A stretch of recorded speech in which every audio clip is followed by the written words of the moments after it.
The empty chair. In a small town stood an old cafe, known not for its food or coffee, but for a single wooden chair by the window.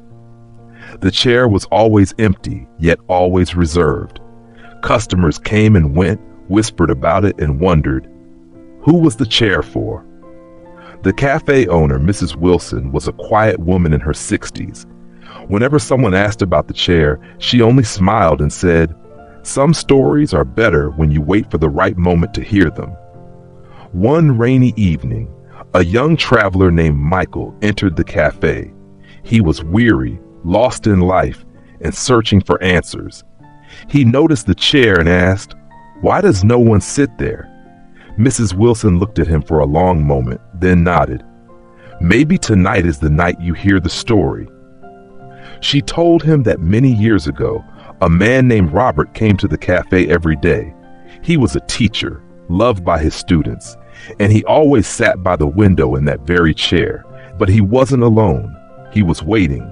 Every day he ordered 2 cups of coffee, one for himself, one for the person he hoped would join him, but no one ever came. Michael frowned. Why wait for someone who doesn't come?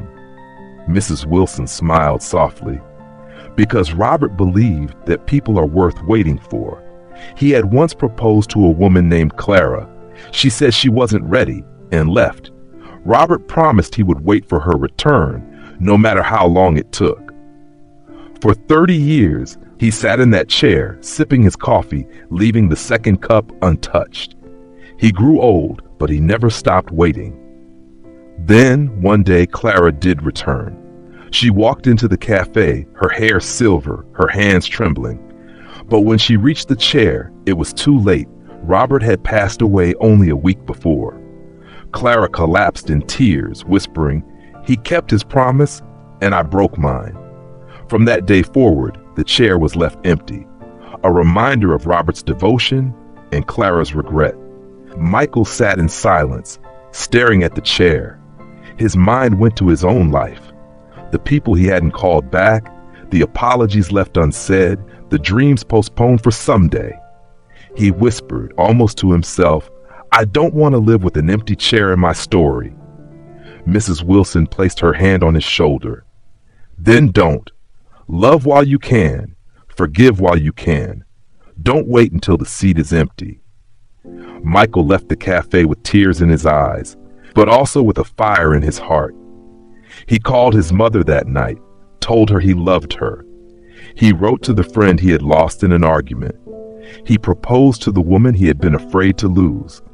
And in that choice, he learned the lesson the empty chair was always meant to teach. That regret is heavier than love, and waiting too long can turn a heartbeat into silence. So tonight, before you sleep, ask yourself, whose chair is still waiting in your life? And tomorrow, don't wait, because sometimes one more day is already too late.